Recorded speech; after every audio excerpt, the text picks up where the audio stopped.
In the attic, dust choked the air around the battered Remington typewriter. I found it while clearing my late uncle's things, its keys still gleaming under layers of grime. When I touched it, the carriage jolted, and a sheet of yellowed paper slid into place. My fingers hovered, but before I pressed a single key, the typewriter began to clack on its own.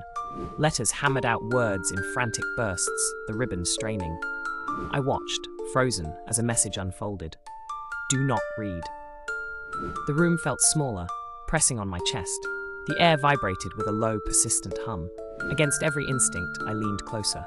More words appeared, urgent, pleading. Stop. Danger. Leave. But curiosity clawed at me. I tore the paper free. The warnings blurred, replaced by a final line, bleeding through the page. It's behind you.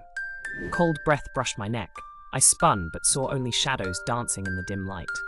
When I turned back, the keys kept typing, spelling my name over and over. The attic door slammed shut, trapping me with the relentless machine. Its clatter drowned out my screams, sealing its secret with every stroke.